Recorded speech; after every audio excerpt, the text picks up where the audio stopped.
Vaporisation.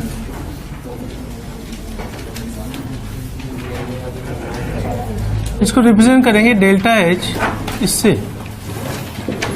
And it is enthalpy change. बातें बन गई। It is enthalpy change when 1 mole liquid is converted into vapor,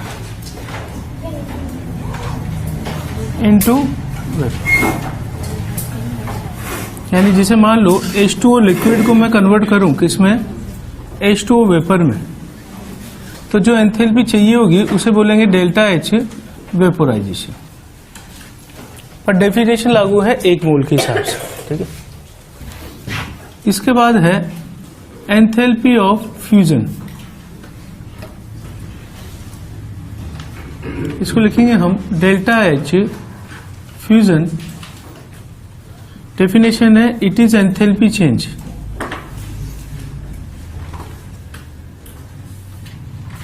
when 1 mole solid is converted into liquid। जैसे example H2O solid into H2O liquid, तो जितनी energy चाहिए उसे ही बोलते हैं डेल्टा एच फ्यूजन।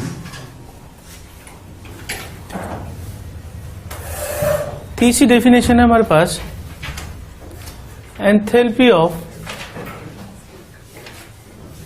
सब्लिमेशन, ठीक है। इसको रिप्रेजेंट करेंगे हम डेल्टा एच SUB सब्लिमेशन। इसकी डेफिनेशन हो जाएगी it is enthalpy change when 1 mole solid is converted into vapor। जैसे मान लो मैं लिख दूं H2O सॉलिड से सीधा मैं इसको कन्वर्ट कर रहा हूं H2O वेपर में, तो जो एनर्जी चाहिए होगी उसे कहेंगे हम डेल्टा एच सब्लिमेशन एनर्जी। तो नाम से पता लग रहा है वेपोराइजेशन लिक्विड से वेपर, फ्यूजन सॉलिड से लिक्विड, और सब्लिमेशन सॉलिड से सीधा वेपर में।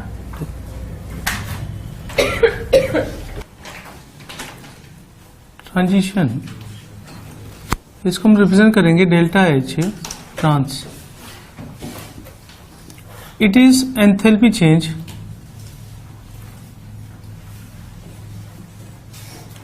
When 1 mole compound is changed from 1 allotropic form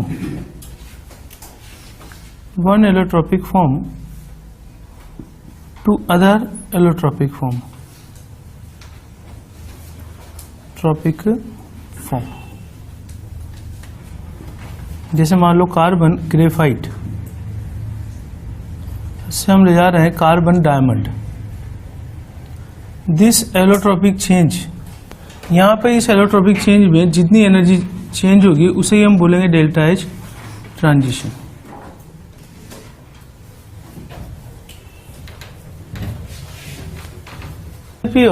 formation of ion, formation of ion,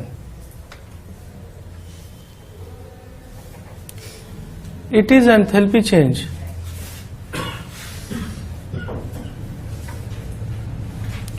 during formation of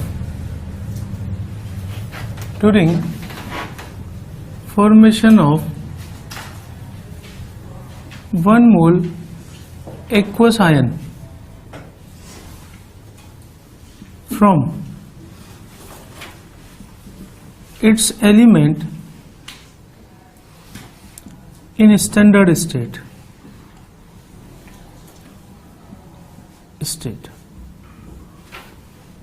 इसको हम रिप्रेजेंट करेंगे डेल्टा फॉर्मेशन H, यानी कि enthalpy of formation of ion. ठीक है, तो फॉर्मेशन के लिए F साइन देते हैं हम, और बनाना क्या है मुझे आयन, लेकिन आयन किस फॉर्म में बनाना है, एक्वस फॉर्म में, from its element in standard state. जैसे मैं एग्जांपल ले लूं कि delta formation of H not H plus aqueous, ये बनाना है मुझे। अब मैंने बोल दिया कि फॉर्मेशन है, इसका मतलब किस साइड आएगा, प्रोडक्ट साइड, ये हम बनाने वाले हैं। H में जो एलिमेंट है H प्लस में वो हाइड्रोजन है, और हाइड्रोजन की स्टैंडर्ड फॉर्म हमने किसको मानी है, H2, लेकिन H2 किस फॉर्म में होता है, गैस फॉर्म। ठीक, अब इसका बैलेंसिंग करेंगे हम, ये तो 1 मोल ही रहेगा, तो इसके आगे कोफिशिएंट 1 ही रखना है मुझे। ठीक, इसके आगे मुझे क्या लगाना चाहिए, हाँ, हाइड्रोजन बैलेंस हो गया। लेकिन गैस से एक्वस बना रहा हूं, तो मैं यहां पर वाटर जोड़ना पड़ेगा, तो एक्वस मैंने जोड़ दिया है, AQ मतलब वाटर, H2O भी लिख सकते हो या AQ भी लिख सकते हो, एक्वस। साथ में चार्ज बैलेंस करूं तो इस साइड क्या आ जाएगा, इलेक्ट्रॉन। अब नोटेशन के हिसाब से इसको 0 अज्यूम किया गया है, केवल इसी के लिए 0 अज्यूम किया गया है। तो formation of H plus aqueous is assumed as 0, केवल एक ही आप मानेंगे, सिर्फ H प्लस एक्वस।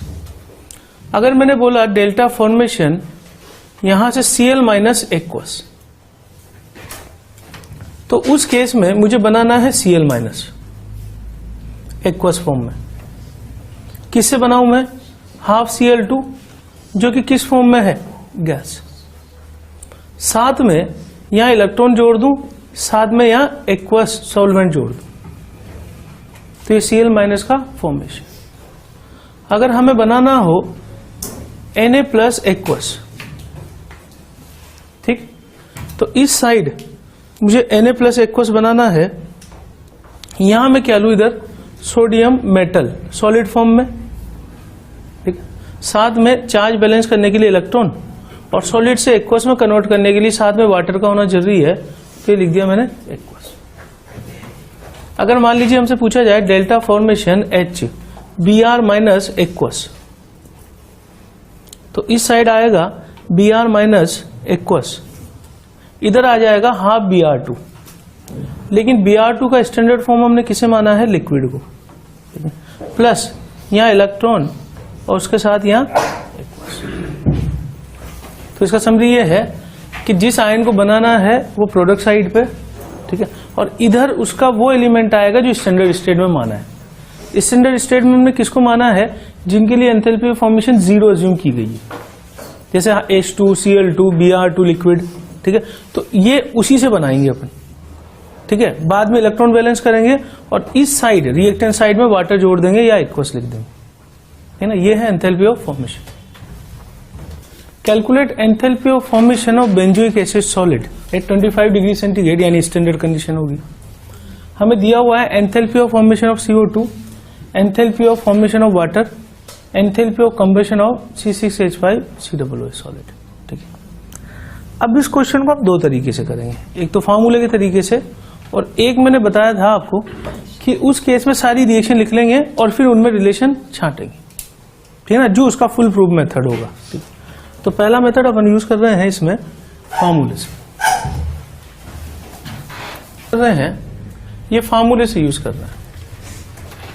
मैं क्या करूं, एंथैल्पी ऑफ कंबशन लिखना चालू कर दूं। एंथैल्पी ऑफ कंबशन की रिएक्शन क्या होगी, C6H5COOH सॉलिड प्लस 15/2 O2 से 7 CO2 प्लस 3 H2O, ये गैस, ये लिक्विड और ये गैस। ठीक, इस रिएक्शन के दौरान, कंबशन रिएक्शन के दौरान डेल्टा H मुझे क्वेश्चन में कितना दिया हुआ है, enthalpy of combustion is equal to x3। तो इस एनर्जी को मैं क्या लिखूं, x3। अब मैंने आपको ये बताया था कि किसी रिएक्शन के लिए एंथैल्पी लिखना है तो दो तरीके हैं मेरे पास, formation product minus formation reactant, या फिर combustion reactant minus combustion product. तो मैं फॉर्मेशन की टर्म में लिख रहा हूं, तो 7 delta formation CO2 H note standard मान लेता हूं, 3 delta formation H note H2O liquid minus यहां जाएगा delta formation of C6H5COOH plus 15/2 delta formation O2। अब क्वेश्चन देख के बताइए कि क्या O2 के लिए फॉर्मेशन दिया हुआ है? मुझे नहीं दिया हुआ है। क्यों नहीं दिया हुआ है? क्योंकि हमने इसे क्या अज्यूम किया हुआ है, स्टैंडर्ड स्टेट में 0। अब हमें देखना है, फार्मूला में लिख चुका हूं, हमें देखना है कि डेटा कौन कौन सा दिया हुआ है। ये दिया हुआ है क्या CO2 का? कितना है ये data? Is equal to x1। ठीक, ये चीज मुझे क्या दे दी है? x2। और मुझसे क्या पूछा है? Formation of C6H5। तो फार्मूला यूज करके निकाल सकते हैं। ठीक, अगर मान लो हम फार्मूले का यूज नहीं करना चाह रहे हैं तो सेकंड मेथड हम यूज कर रहे हैं। सेकंड मेथड में हम क्या करेंगे, रिएक्शन लिखना चालू कर देंगे। ठीक है ना, ये मेथड ऐसा है कि कितना भी बड़ा क्वेश्चन होगा ये इससे सोल्व हो जाएगा, बस आपको रिएक्शन लिखनी आनी चाहिए। सबसे पहली रिएक्शन लिख रहा हूं मैं ये वाली, फॉर्मेशन ऑफ बेंजोइक एसिड। कैसे लिखूं मैं इसे? C6H5COOH फॉर्मेशन इसका है। किससे फॉर्मेशन है इसका? 7 carbon graphite plus 3H2 gas plus O2 gas. इसको इक्वेशन नंबर 1 नाम दे दिया हमने। ठीक, इसके बाद है दूसरी reaction, formation of CO2। Formation of CO2 जो है ये क्या होगा, carbon graphite plus O2 gas, ये गैस। Equation number 2। इधर आ जाए, फॉर्मेशन ऑफ वाटर। वाटर का फॉर्मेशन H2O लिक्विड, इधर H2 liquid plus half O2 gas, sorry H2 gas half O2 gas. इसको नाम दिया इक्वेशन नंबर 3। इसके बाद नीचे आगे enthalpy of combustion of C6 benzoic acid. तो मैंने लिखा सॉलिड प्लस 15/2 O2 गैस, यहां से 7 CO2 gas plus 3H2O liquid. Equation number 4। ठीक, अब मुझे लानी कौन सी है? फर्स्ट वाली, ये एनर्जी लानी। हम क्या करेंगे, इनमें रिलेशन छाटेंगे कि 1 को कैसे लाया जा सकता है। तो 1 में इस साइड 7C है, यहां एक ही C है, 7 से गुणा करके ऐसा कैसा रख दूं? तो 1 इज इक्वल टू, ये हमें सोचना पड़ेगा मैथमेटिकली, इसका और कोई मेथड नहीं है सच, मतलब ये हमें दिमाग लगाना पड़ेगा यहां से। 1 इज इक्वल टू, इसको 7 से गुणा करके ऐसा कैसा रख दूं? 2 × 7। इधर आ जाते हैं, 3H2 है, इस साइड एक ही H2 है, तो मैं इसको भी जोड़ दूं थर्ड को, किससे मल्टीप्लाई करके? 3 से। इस साइड ये सॉलिड आ रहा है, यहां इस साइड आ रहा है, तो मैं इसको क्या कर दूं? माइनस कर दूं। तो माइनस कौन सा है? 4 × 1। अब आप एनर्जी देख लो कि 2 वाले के लिए एनर्जी कितनी है। 2 वाले के लिए एनर्जी x1, इसके लिए x2, इसके लिए x3। रख दूं ऐसा कैसा? ये x1, 3 वाले के लिए x2 और 4 वाले के लिए x3। तो डेल्टा एच जो मैं निकालना चाह रहा हूं बराबर 7x1 plus 3x2 minus x3। अब ये देख लो आप, यही आंसर यहां से आ रहा है कि नहीं आ रहा है? जैसे अगर मैं यहां से ये निकालूं तो डेल्टा फॉर्मेशन C6H5COOH बराबर 7x1 plus 3x2 minus x3। आ रहा है ये आंसर? ठीक है ना? तो अगर आपका फार्मूले पे अच्छा कमांड है तो फार्मूले से कर लो। ठीक है ना? और मुझे ये मेथड ज्यादा सुटेबल लगता है कि कितना भी बड़ा क्वेश्चन होगा अपन इक्वेशन जमा के इजीली कर सकते हैं। ठीक है ना, ये ऐसा ही क्वेश्चन बन सकता है यहाँ इस वाले मेथड। ठीक है, इसमें थोड़ा सा चेंज कर रहा हूं मैं, वेपर लिख देता हूं। ठीक, अब फिजिकल स्टेट यहां पे बहुत मैटर करेगी, इसलिए हर एक कंपाउंड के साथ अपन फिजिकल स्टेट लिखने की आदत डालें। ठीक है, अब इसने ये का ये दे दिया, अब इस डेटा से क्वेश्चन सोल्व नहीं होगा, एक और डेटा उसको देना पड़ेगा। वो डेटा क्या है, enthalpy of sublimation of benzoic acid is equal to x4 kilo joule per mole. ठीक, अब अगर मान लो मैं इस क्वेश्चन को जो है यहां से करना चाहूं फार्मूले से ही। ठीक, तो फार्मूले से यहां ये देखना आप, पहला वाला इक्वेशन ये जमाया मैंने, तो ये कौन सा है, सॉलिड। मुझे निकालना कौन सा है, वेपर। तो मैं एक और इक्वेशन लिख दूं यहां पे कि C6H5COOH सॉलिड से मैं बना रहा हूं C6H5COOH वेपर। ठीक, इसके लिए मुझे चेंज कितना दे दिया है, चेंज दिया हुआ x4 बराबर, मैं कैसे लिखूं इसे, फॉर्मेशन की टर्म में लिख दूं या कंबशन की टर्म में लिख दूं। मान लो मैं फॉर्मेशन की टर्म में लिखता हूं क्योंकि मुझे फॉर्मेशन ही निकालना है। ठीक, तो फॉर्मेशन की टर्म में क्या हो जाएगा, delta formation C6H5COOH vapour minus delta formation C6H5COOH solid, ये लिखेंगे हम। अब मुझे निकालना क्वेश्चन के अकॉर्डिंग क्या है, ये चीज। अगर मुझे ये निकालना है वेपर के लिए फॉर्मेशन, तो मुझे ये चीज चाहिए। ये चीज कहां से आएगी, ये वाली, यानी इसको उठाकर मैं कहां रख दूं, यहां पर। कौन सी चीज को उठा के रख दूं, ये वाली चीज को। ठीक, क्या आंसर आ जाएगा बता सकते हो आप, ये इधर जाके जुड़ जाएगा। ठीक है ना, तो यहां जो x4 इसमें जोड़ दूंगा, बस मैं x3 प्लस x4 आ जाएगा।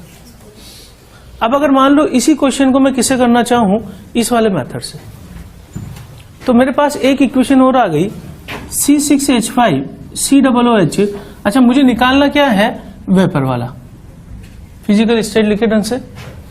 मुझे ये एक और इक्वेशन आ गई, सॉलिड से मैं क्या बना रहा हूं, C6H5COOH और यहां पे वेपर, और ये इक्वेशन नंबर 5 इसका x4। अब मुझे इन चारों से ये लानी है, तो तरीका वही होगा। ठीक है, वेपर इस साइड आ रहा है तो ये तो ऐसा का ऐसा ही जुड़ेगा ना। बोलो भाई, यहां पे 7C था, तो मैंने क्या किया, इधर आ जाता हूं मैंने 1 लाने के लिए, दोबारा लिख रहा हूं मैं ताकि आप क्लियर हो जाए, 1 लाना है मुझे, तो 1 इज इक्वल टू 7C है, 7 से गुणा कर दूं, यानी कि 2 इंटू 7, सही है। उसके बाद 3H2 है, 3 से गुणा कर दूं, प्लस ये 3 इंटू 3। इस साइड वेपर आ रहा है, इस साइड वेपर आ रहा है, तो इसको ऐसा कैसा जोड़ दूं, प्लस 5 इंटू 1। जब मैं इनको जोड़ूंगा तो इस साइड सॉलिड आएगा, उसको हटाने के लिए मैं इसको उल्टा करके इधर ले आऊं, तो ये माइनस यहां पे 4 इंटू 1, इसका value x1, x2, x4, x3। तो डेल्टा एच जो मैं निकालना चाह रहा हूं is equal to 7x1 plus 3x2 plus x4 minus x3। और जब मैं यहां रख के सोल्व कर रहा हूं इसे, तो यहां रख के क्या आ गया, delta formation H C6H5COOH vapour के लिए बराबर 7x1 plus 3x2 minus x3 plus x4, ये ऊपर वाले मेथड से। तो दोनों सेम ही है, ठीक है ना। पर इनमें मैं इस मेथड को फुल प्रूफ बोल रहा हूं क्योंकि यहां पर कितना भी बड़ा क्वेश्चन होगा, कितने भी डेटा दिए हुए होंगे, अगर आपको इक्वेशन सही तरीके से लिखनी आती है, सबसे मेन चीज जो इसमें यह है वो है इक्वेशन सही तरीके से लिखना। तो विद फिजिकल स्टेट आप इक्वेशन लिख दोगे तो फिर बाकी का काम मैथमेटिकल हो जाएगा। फिर आपको सोचना है कि लाना क्या है और कौन कौन सी दी हुई है, ठीक है ना। तो ये बहुत ही वैसे आसान क्वेश्चन है अगर अपन देखें तो। Enthalpy of neutralisation.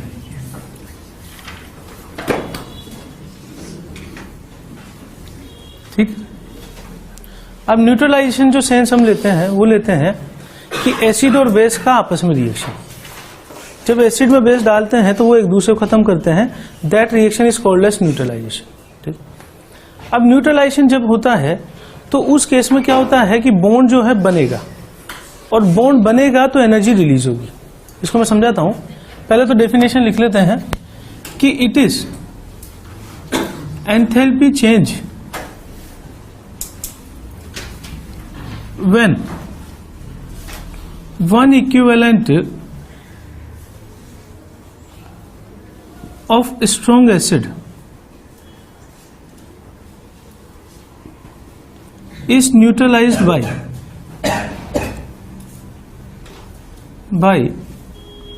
one equivalent strong base,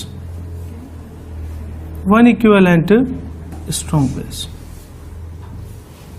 equivalent के हिसाब से डेफिनेशन, ठीक है, it is equal to -13.7 kilo calorie per mole, या पर इक्विवेलेंट लिख सकते हैं, ठीक है ना, पर इक्विवेलेंट, या इसको लिख दें -57.1 किलो जूल पर इक्विवेलेंट। स्टैंडर्ड मानने के लिए हमने क्या मान लिया है कि एक इक्विवेलेंट तो स्ट्रॉन्ग एसिड होना चाहिए और एक इक्विवेलेंट स्ट्रॉन्ग बेस होना चाहिए। जब भी हम दोनों को मिलाएंगे एक दूसरे को पूरी तरीके से खत्म करेंगे, ठीक है ना। अब स्टोइकोमेट्री कौन कितना H+ दे रहा है उससे मतलब ही नहीं है, वन इक्विवेलेंट बोल दिया ना तो लॉ ऑफ केमिकल इक्विवेलेंस लगा देंगे। Always one equivalent is reacts with another one equivalent, तो इसका एक इक्विवेलेंट इसके इक्विवेलेंट को पूरा खत्म कर देगा। उस प्रोसेस में जो एनर्जी रिलीज होगी उसको हम बोलेंगे कि इतनी एनर्जी हमेशा रिलीज होती है, और इसी को हम बोलेंगे एंथैल्पी ऑफ न्यूट्रलाइजेशन। ठीक, कि अगर मैं स्ट्रॉन्ग एसिड ले लेता हूं और साथ में मैं ले लूं स्ट्रॉन्ग बेस, तो ये दोनों एक दूसरे को खत्म करके क्या बनाने वाले हैं, सॉल्ट प्लस वाटर। डेफिनेशन ये बोलती है कि अगर एक इक्विवेलेंट ये लूं और एक इक्विवेलेंट ये लूं तो जो एनर्जी रिलीज होगी वो माइनस साइन क्यों ले रहे हैं अपन, energy released -13.7 kilo calorie release होगी, या फिर हम बोल सकते हैं -57.1 किलो जूल रिलीज होगी। ठीक, अब इसी चीज को मैं दूसरे तरीके से ऐसे लिख सकता हूं कि स्ट्रॉन्ग एसिड का वन इक्विवेलेंट, यानी कि उससे मिलने वाले H+ है 1 मोल, प्लस स्ट्रॉन्ग बेस से मिलने वाले वन इक्विवेलेंट यानी कि 1 मोल OH-, और ये दोनों मिलकर क्या बनाने वाले हैं, वाटर। कितना, तो हम याद करेंगे इस सिंपल तरीके से, 1 मोल H+, 1 मोल OH- फॉर्म्स वाटर, और एनर्जी जो रिलीज होगी हमेशा वो होगी -13.7 किलो कैलोरी।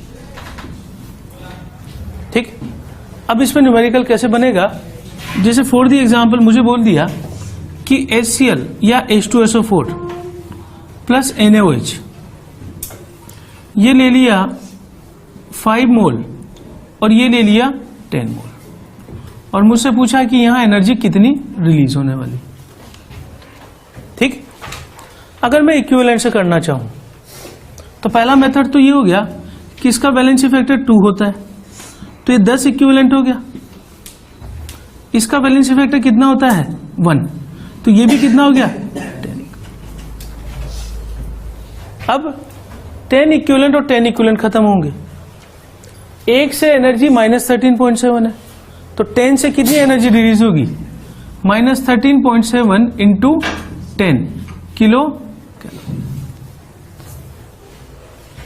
अगर अपन सिंपल तरीके से करना चाहें इसे, तो H2SO4 के 5 मोल को तोड़ दूं पूरा, तो मुझे 10 मोल क्या मिलेंगे, H+, और इसको पूरा तोड़ दूं क्योंकि 100% टूटेगा, स्ट्रॉन्ग एसिड है, स्ट्रॉन्ग बेस है, तो ये 10 मोल क्या मिलेगा मुझे, OH-। तो ये वाली डेफिनेशन याद रखें, 1 मोल से 1 मोल की रिएक्शन से -13. तो 10 मोल और 10 मोल की रिएक्शन से 13.7 इंटू 10 किलो। आगे भी ये बात समझ बोलो। मैंने ये दोनों स्टोइकोमेट्रिक रेशियो में लिए हैं, दोनों एक दूसरे को पूरी तरीके से खत्म कर रहे हैं। पर एक क्वेश्चन ऐसा भी बनाया जा सकता है कि मैं इसको एक्सिस में ले लूं, तो फिर रिएक्शन किसके हिसाब से होगी? इसके हिसाब से, लिमिटिंग रीजन के हिसाब से। जैसे मैं क्वेश्चन ले रहा हूं, सपोज हम ये कर देते हैं एग्जाम्पल H2SO4 6 मोल और NaOH ले लेता हूं मैं 8 मोल, और मुझसे पूछा कि कितनी एनर्जी यहां पे रिलीज होगी। अब इसको किस मेथड से करें अपन? दोनों ही तरीके से कर सकते हैं, चाहे इक्विवेलेंट ले लो चाहे आप मोल से कर लो। ठीक, किससे करें बताओ? चलो, तो इसका वैलेंसी फैक्टर 2 है, तो ये 12 इक्विवेलेंट हो गया। इसका वैलेंसी फैक्टर 1 है, तो ये कितना इक्विवेलेंट हो गया? 8 इक्विवेलेंट। अब ये लिमिटिंग रिएजेंट हो गया ना, बोलो। तो खत्म कौन सी चीज होगी? ये वाली चीज। इसके कितने खत्म होंगे? 8 ही खत्म होंगे। ऑलवेज 1 रिएक्ट विद 1, तो 8 रिएक्ट विद 8। तो एनर्जी हमें पता लग गई ना कि एनर्जी कितनी रिलीज होगी? -13.7 इंटू 8 किलो कैलोरी। 8 क्यों किया मैंने? क्योंकि 8 इक्विवेलेंट ही खत्म हुआ। तो आगे क्वेश्चन क्या बनाया जा सकता है? लिमिटिंग रिएजेंट वाला बनाया जा सकता है। ठीक है, और सिंपल तरीके से सोचे तो 6 मोल से H प्लस कितने मिलेंगे? 12 मोल, और इधर कितने मिलेंगे? 8 मोल। ठीक है, तो 12 मोल H प्लस है और 8 मोल OH माइनस है, तो खत्म होने वाली चीज OH माइनस है, तो 8 मोल खत्म होंगे। तो 1 से इतनी एनर्जी है, तो 8 से क्लियर है बात है। सब कॉम्बिनेशन हमने ली है, वो किसके साथ ली? Strong acid, strong acid. अगर मैं इनमें से कोई एक कंपोनेंट वीक कर दूं, ठीक, तो जब वीक एसिड का न्यूट्रलाइजेशन करेंगे तो जो एनर्जी रिलीज होगी वो कंपैरेटिवली कम रिलीज होगी। क्या कारण है उसका? कि वीक एसिड जो है वो थोड़ा बहुत ही टूटता है, मान लो 10% ही टूटा, ठीक ना। अब पहला क्वेश्चन तो ये है कि मान लो मैं 1 मोल एसिटिक एसिड ले लूं और 1 मोल NaOH ले लूं, क्या वे दोनों एक दूसरे को पूरी तरीके से खत्म कर पाएंगे? यस और नो? यस। ये चीज आयनिक में भी आई थी, जब मैंने बोला था बच्चे के दिमाग में आता है कि 1 मोल अगर वीक एसिड और 1 मोल स्ट्रॉन्ग बेस है तो ये दोनों रिएक्शन खत्म करेंगे कि नहीं करेंगे? तो मैंने बोला था कि रिएक्शन खत्म होगी। उसका कारण क्या है कि जो एनर्जी रिलीज होगी ना यहाँ पे, वो ही उस अनआयोनाइज्ड वीक एसिड को तोड़ने का काम करेगी, ठीक ना, और उसको तोड़ती जाएगी और लास्ट तक तोड़ती जाएगी और पूरा 1 मोल टूटेगा। लेकिन वो अपने आप नहीं टूट रहा है, वो टूट रहा है कि रिएक्शन के दौरान जो कंटेनर है उसमें कुछ एनर्जी रिलीज हो रही है।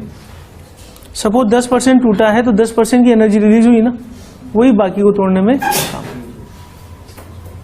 ठीक, नहीं अभी थोड़ी देर बाद स्टार्ट करते हैं। If one equivalent weak acid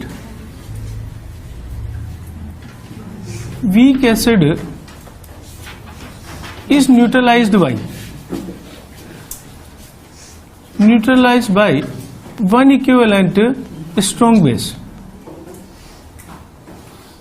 energy released is lesser than 13.7 kilo calorie. ये स्टेटमेंट मैंने बोला है कि जो एनर्जी रिलीज होगी वो 13.7 किलो कैलोरी से कम आने वाली है। और उसका कारण क्या है? रीजन है कि some part of released energy is utilised in ionisation of, in breaking of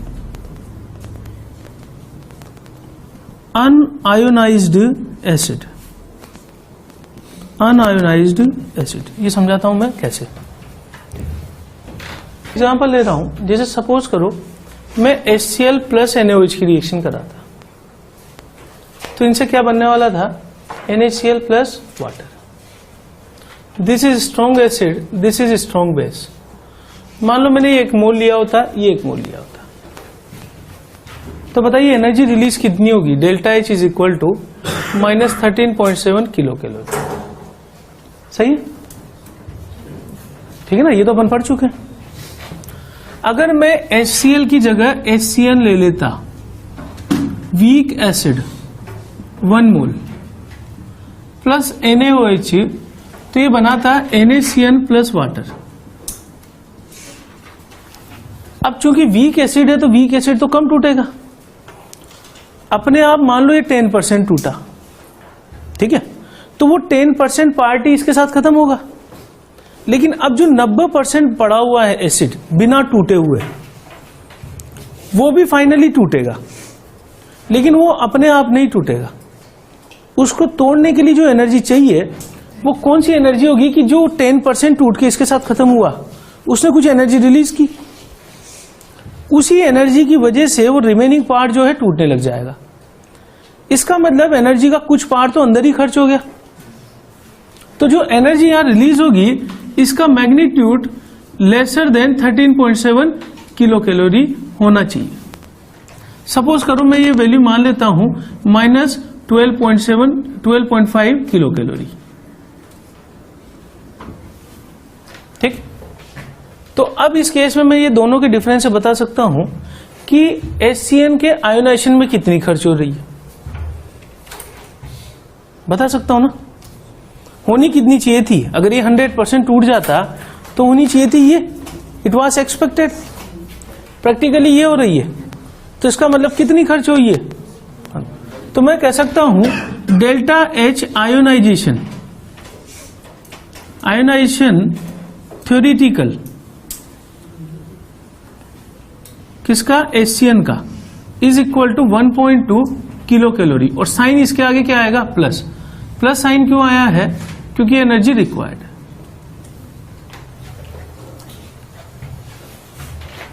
ये बात समझिए भाई। यहां से अगर मैं बोलूं कि कितना जो है यहां पे 13.7 है, ये रिलीज हुई है 12.5, ठीक है। तो ये जो डिफरेंस है ये कहीं चला गया है, तो डिफरेंस कहां गया है? इसको तोड़ने में खर्च हुआ है। तो एंथैल्पी ऑफ आयोनाइजेशन अपन डिफाइन कर रहे हैं कि इसके 1 मोल को तोड़ने में कितना खर्च होगा। तो मैं डिफाइन कर रहा हूं enthalpy of ionisation,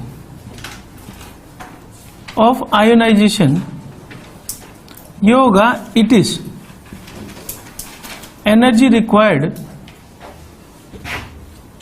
to ionise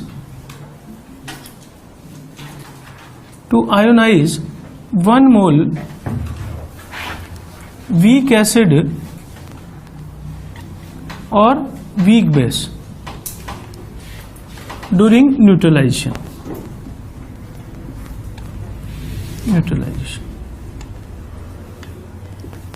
और उसके बाद मैं डिफाइन कर रहा हूं परसेंट आयोनाइजेशन।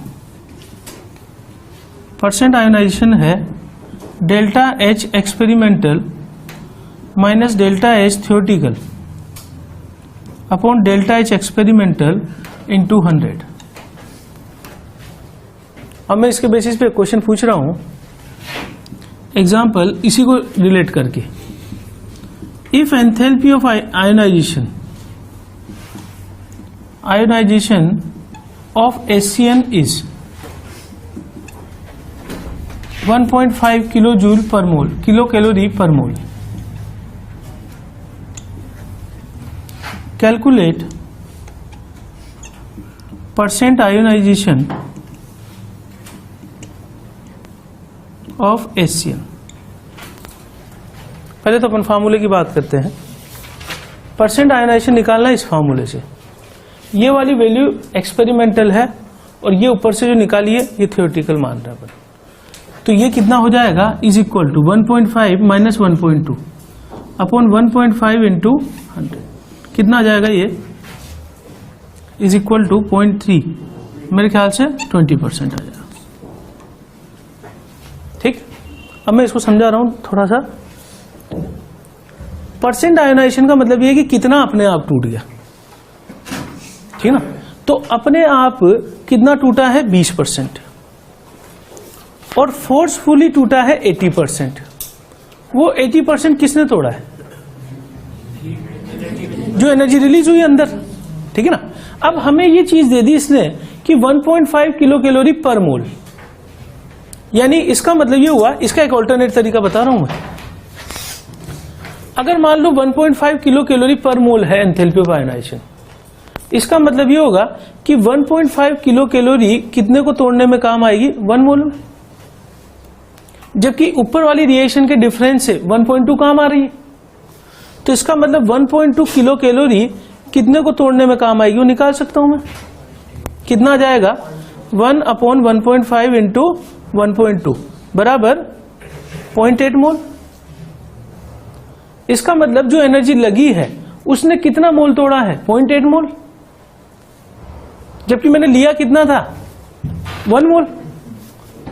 तो तोड़ा है उस एनर्जी ने 0.8 मोल, तो अपने आप कितना टूट गया होगा? 0.2 मोल। 0.2 मोल टूटा है 1 मोल में से, यानी परसेंट आयनाइजेशन कितना हो गया? 20%।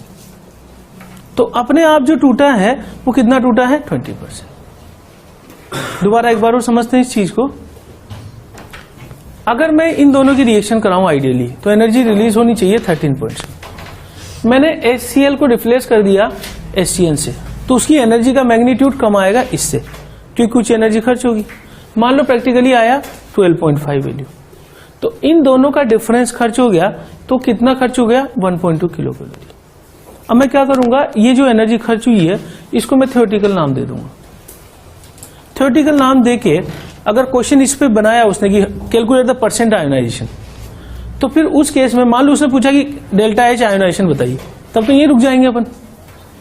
अगर उसने बोल दिया कि यहां मुझे परसेंट आयोनाइजेशन बताइए, तो उसको एक और डेटा देना पड़ेगा कि HCN के लिए ये प्रैक्टिकल डेटा है एक तरह से, इसको मैं एक्सपेरिमेंटल मानूंगा, इसको थ्योरेटिकल मानूंगा। तो फार्मूला हो गया मेरे पास experimental minus theoretical upon experimental into. तो 1.5 माइनस 1.2 अपॉन 1.5 इंटू 100 20%। इसका मतलब 20% ये टूट रहा है अपने आप, और 80% टूट रहा है एनर्जी की वजह से। अब उसको मैं दूसरे मेथड पे समझाया। ये मुझे दिया 1.5 किलो कैलोरी पर मोल, यानी 1.5 किलो कैलोरी सप्लाई कर हम 1 मोल तोड़ सकते हैं। तो 1.2 सप्लाई कर रहे हैं ना यहाँ पे, तो उससे कितना टूटेगा? 0.8। तो 0.8 मोल को तोड़ने में एनर्जी काम आ रही है ये वाली। इसका मतलब 20% तो अपने आप ही टूटा हुआ होगा, ठीक ना। उसी को हम क्या बोल रहे हैं? Percent ionisation. ये बात समझ आई है? कंफ्यूज हो रहे हो?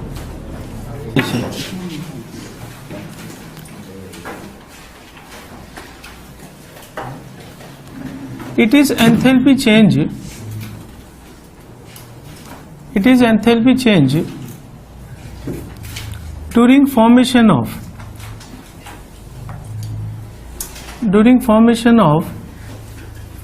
1 mole gaseous atoms from its element in standard state.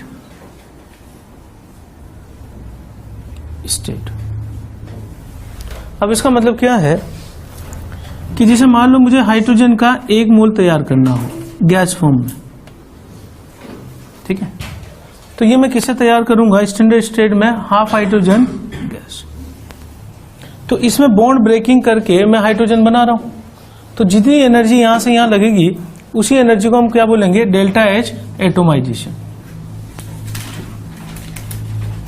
जैसे मान लो सपोज करो हमें बनाना है क्लोरीन गैस में 1 मोल, तो इधर क्या आ जाएगा? यहां हाफ Cl2 गैस। अगर मुझे बनाना हो ब्रोमीन का गैस में 1 मोल, तो इधर क्या आ जाएगा? Half Br2। किस स्टेट में होगा? लिक्विड स्टेट में। मुझे बनाना हो कार्बन का गैस में 1 मोल, तो इधर क्या चीज आएगी? कार्बन ग्रेफाइट, और ग्रेफाइट किस स्टेट में होता है? Solid state. तो इधर एटोमाइजेशन मतलब 1 मोल एटम तैयार करने हैं किसी एलिमेंट के, और किससे तैयार करेंगे? उसका स्टेबल स्टेट जो है एलिमेंटल फॉर्म में, उससे लेंगे। तो ये सारे कौन से हैं जिनके लिए हमने 0 माना हुआ है? जो अपने एंथैल्पी ऑफ फॉर्मेशन में 0 माना था ना, उसी कंपाउंड को हम इधर लेके एटोमाइजेशन करेंगे। ठीक,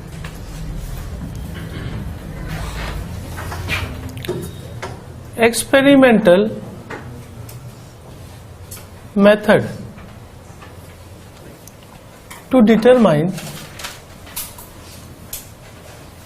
enthalpy of combustion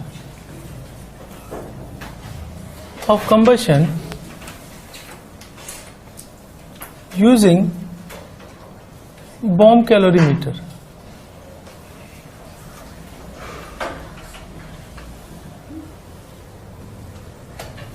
अब देखिए, क्वेश्चन सोल्व करने के लिए हमारे पास दो तरीके हैं, या तो मेरे पास सभी का एंथैल्पी ऑफ फॉर्मेशन हो या सभी का एंथैल्पी ऑफ कंबशन हो।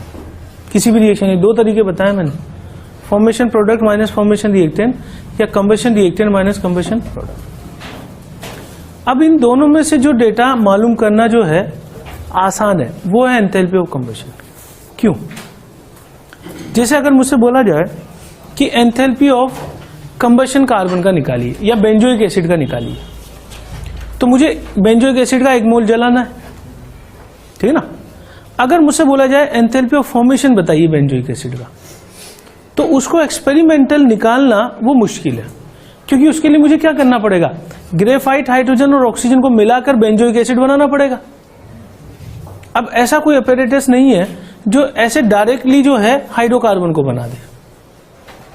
मैं क्या चीज बोल रहा हूं कि जैसे मान लो CH4 को बनाना हो तो कार्बन हाइड्रोजन की रिएक्शन करानी पड़ेगी, लेकिन कोई अपैरेटस ऐसा नहीं है कि कार्बन और हाइड्रोजन की रिएक्शन कराऊं मैं जिसमें और केवल CH4 ही बनता हो, क्योंकि कार्बन और हाइड्रोजन से तो मल्टीपल हाइड्रोकार्बन बन सकते हैं ना, सैकड़ों तरह के, हजारों तरह के हाइड्रोकार्बन पॉसिबल। तो फॉर्मेशन जो है वो आसान नहीं है, एक्सपेरिमेंटल। कंबशन आसान है। तो हम क्या कर रहे हैं कि एंथैल्पी ऑफ कंबशन सभी का निकाल ले रहे हैं और फिर उस डेटा को रख दूंगा मैं किसी भी रिएक्शन में। आप समझ रहे हो मैं क्या बोल रहा हूं कि C2H4 और हाइड्रोजन से C2H6 न्यूमेरिकल करवाया था मैंने, तो मैं इसको ऐसे लिख सकता हूं ना, enthalpy of combustion of reactant minus enthalpy of combustion product, और मेरे पास किसी भी रिएक्शन का आ जाएगा एंथैल्पी चेंज, ठीक है। या फिर मुझे क्या रखना पड़ता, फॉर्मेशन, ठीक है। इवन आप ये देखो, अभी थोड़ी देर पहले हमने एक क्वेश्चन किया था, calculate formation of benzoic acid, और उसमें मैंने डेटा सारे कौन से लिखे थे, कंबशन वाले एक तरह से। CO2 फॉर्मेशन मतलब कार्बन का कंबशन। तो कंबशन की डेटा प्रैक्टिकली है तो उससे फॉर्मेशन निकाला जा सकता है थ्योरेटिकली, जैसा क्वेश्चन कर रहे थे हैश लॉ पर बेस। तो अपना पर्पस क्या है, एंथैल्पी ऑफ कंबशन निकालना using a apparatus named as bomb calorimeter. अब बॉम्ब कैलोरीमीटर का जो फंक्शन है वो क्या है कि इस तरीके से एक जार होता है या बकेट होती है, इस बकेट में यहां अंदर की तरफ एक प्लास्टिक का इंसुलेशन होता है, यानी बकेट को हमने अंदर इंसुलेशन लगा के बंद कर दिया है, ठीक।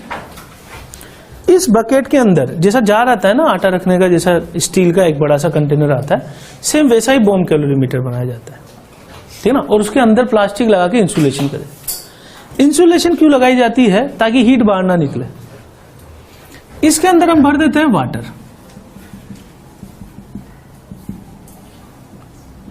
अब वाटर भरने के बाद यहां पे एक होल होता है, इसकी हेल्प से हम इसके अंदर रखते हैं एक स्टील का कंटेनर छोटा सा। ये स्टील का जो कंटेनर है इसे ही हम बॉम्ब बोलते हैं।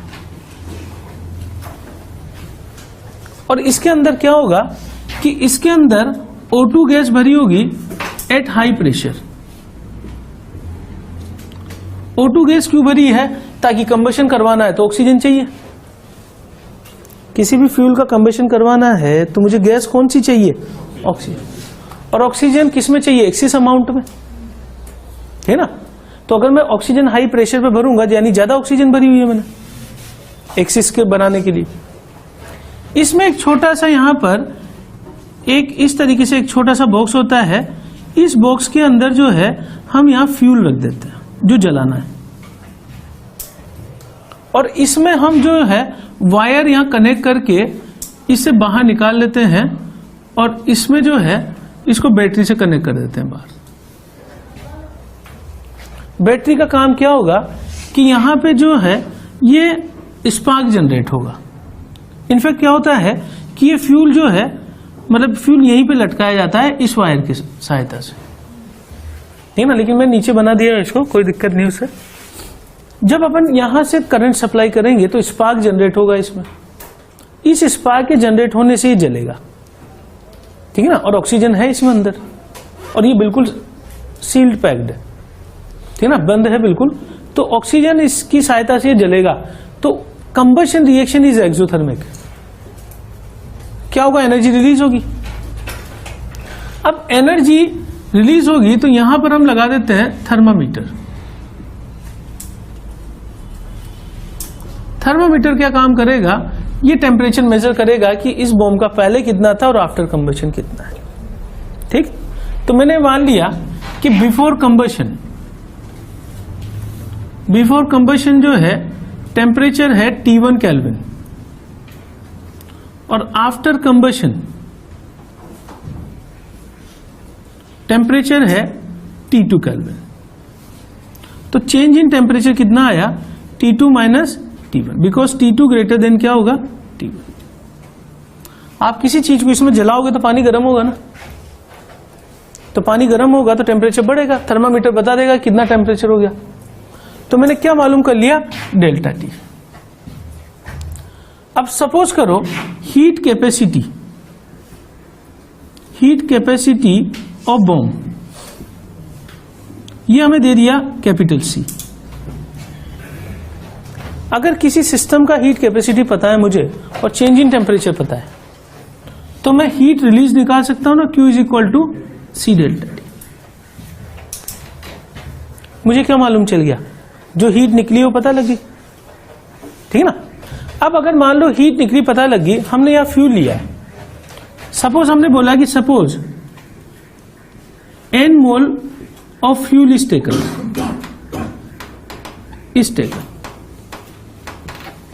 ठीक। तो n मोल के जलने से इतनी हीट निकल रही है, तो 1 मोल से कितनी निकलेगी? Heat released by 1 mole per mole is equal to Q upon N। ये बात समझ रहे हो?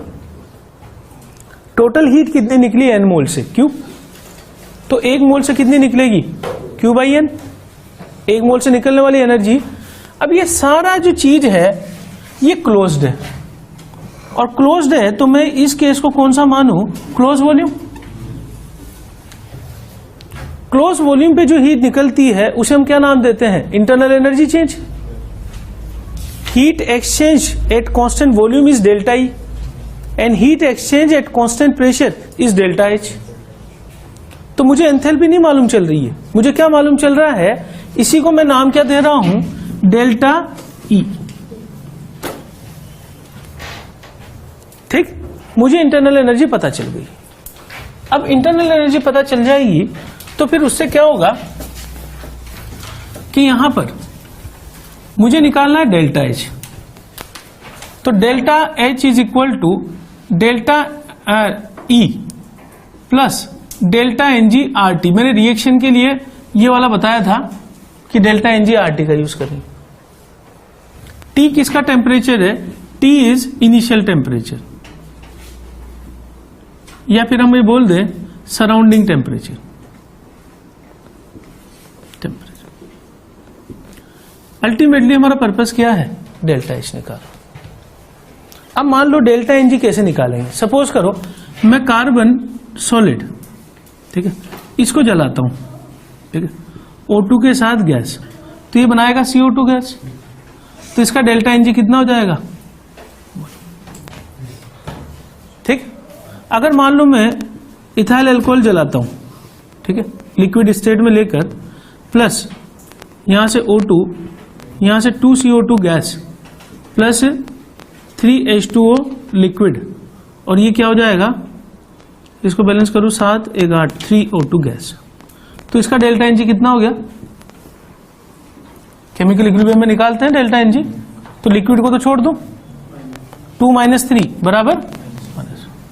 अगर मान लो मैंने फ्यूल लिया benzoic acid, plus 7/2 O2, sorry 15/2 O2 gas, 7 CO2 gas plus 3 H2O liquid. बताओ डेल्टा एनजी क्या होगा इसका? -1/2। हाँ ऊपर जीरो है, 1 - 1 0। अब किसी भी फ्यूल को आप जला रहे हो उसमें बॉम्ब कैलोरीमीटर में, तो उस फ्यूल को जलाकर मैं डेल्टा एनजी निकाल सकता हूं। मुझे क्या पता लग गया? Delta N G. R is a constant, T is a surrounding temperature atmosphere का, और डेल्टा एच मुझे निकालना है, तो मुझे एक और चीज चाहिए, डेल्टा ई। अब डेल्टा ई हम कहां से निकाल रहे हैं? हम सिस्टम कौन सा बना रहे हैं? Close system. क्लोज सिस्टम पे जो हीट रिलीज होगी उसी को डेल्टा ई का नाम दूंगा। अब हीट रिलीज का कैसे पता लगा? थर्मामीटर से पहले का टेम्परेचर, बाद का टेम्परेचर, तो डेल्टा टी पता लग गया मुझे। ठीक है, हीट कैपेसिटी सी मान ली, तो Q is equal to C delta T. Heat release मुझे पता लग गया कितना हो रहा है।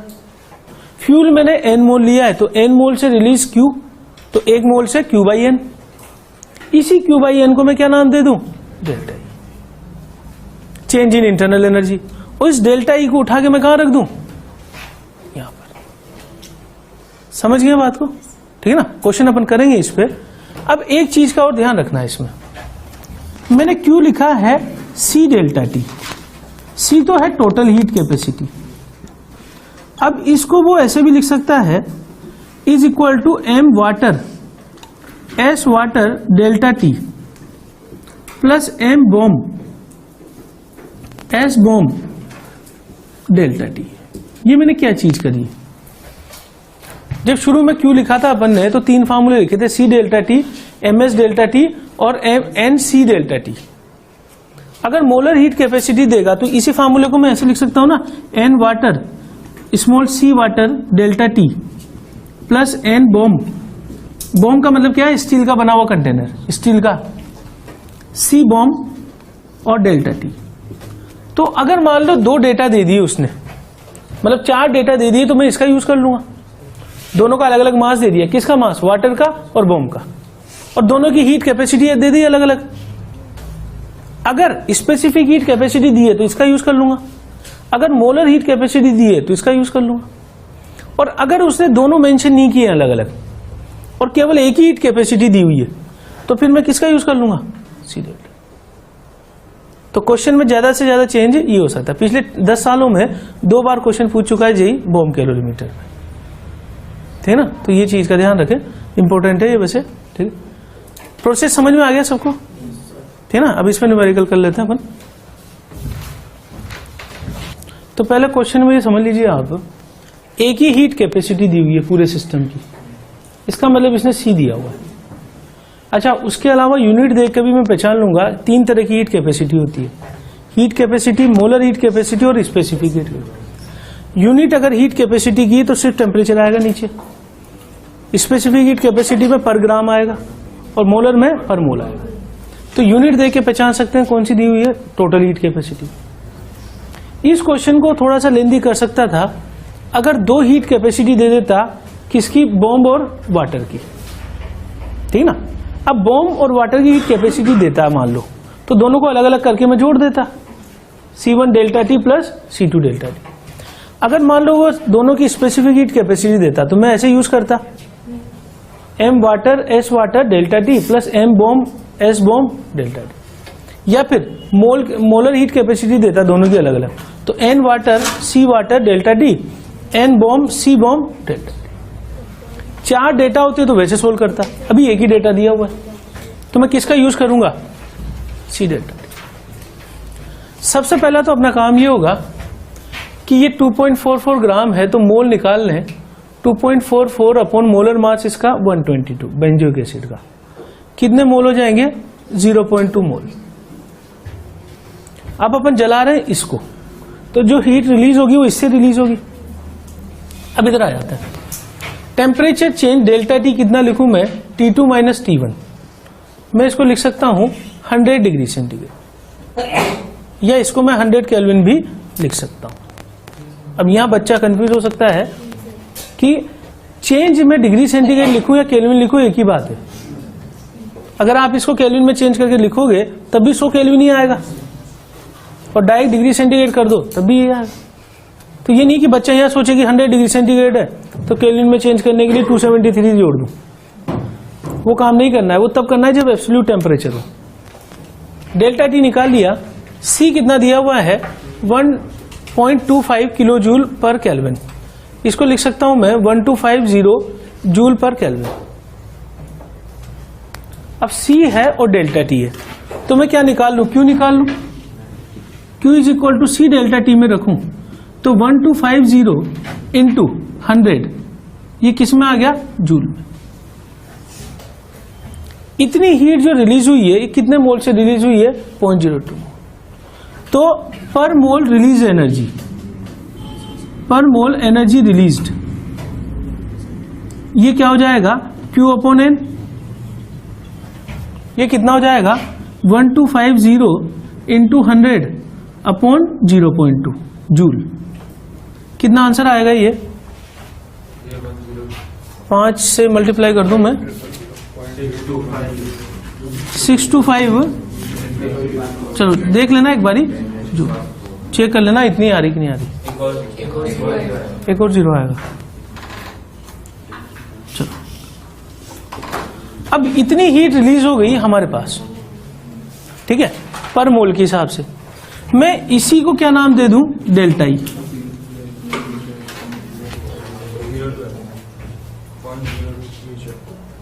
.02, ठीक। कैलकुलेशन चेक कर लेना एक बारी। Q बाई एन करके पर मोल एनर्जी रिलीज होगी, उसको डेल्टा ई नाम दिया। क्यों नाम दिया, क्योंकि जो हीट रिलीज होती है कांस्टेंट वॉल्यूम पर, वही किसके बराबर होती है, डेल्टा ई। तो per mole release energy at constant volume is this. Constant volume क्यों बोल रहा हूं, क्योंकि पूरा जो बॉम्ब कैलोरीमीटर अपैरेटस था वो कांस्टेंट वॉल्यूम था, तो जो हीट रिलीज है वो कांस्टेंट वॉल्यूम वाली है, तो डेल्टा ई पता लग गया। अब अगला चीज मुझसे पूछ लिया, मान लो डेल्टा एच बताइए, तो डेल्टा एच क्या होगा, delta E plus delta N G R T. मैं भी बता चुका हूं कि जिसका भी आप कंबशन करवा रहे हैं उसकी रिएक्शन लिखें कंबशन की, और रिएक्शन लिखकर डेल्टा एन जी निकाल सकता हूं मैं। तो डेल्टा एन जी की वैल्यू क्या हुई, -12। आर की वैल्यू जूल में 8.314। ये टेम्परेचर कितना लूं, 27, क्योंकि जो बॉम्ब बनाया हुआ है अपन ने एटमॉस्फेयर में रखा हुआ है, जो टेम्परेचर यहां बाहर होगा वही अंदर होगा इनिशियली। अगर मैं पानी की बाल्टी यहां रख दूं तो रूम का टेम्परेचर और बाल्टी का टेम्परेचर एक ही मान सकता हूं मैं अंदर। तो इनिशियल टेम्परेचर कितना मान, ये यहां भी लिख दिया वैसे तो, ठीक ना। तो ये मुझे कितना मानना है, 300, और डेल्टा ई कितना रख दूं, 62500। ये चीज आ जाएगी, ये पर मोल के लिए आएगी। तो यहां से मैंने अल्टीमेटली क्या निकाल लिया है, delta H, enthalpy change during combustion of benzoic acid. समझ गए बात को, ठीक है ना। क्वेश्चन को थोड़ा सा लेंदी किया जा सकता था अगर इसका यूज करते तो। 2 डेटा दिए होते, बॉम्ब का अलग, स्टील का अलग हीट कैपेसिटी, वाटर का अलग, और एक ही डेटा है तो सीधा ही कर देंगे, ठीक। तो सबसे 3 स्टेप है इसमें, मोल निकालने हैं, डेल्टा टी निकालना है, क्यू टोटल हीट रिलीज निकालनी है, क्यू बाई एन से डेल्टा ई निकालना है, और फिर डेल्टा ई को रखकर मैं क्या निकालूंगा, और केमिकल रिएक्शन के दौरान हम क्या लिखते थे, delta N G R T. Delta N G कहां से आएगा, इधर से थियोरेटिकली, है ना, R constant, T temperature, surrounding, ठीक। बाकी नहीं इसको पढ़ा।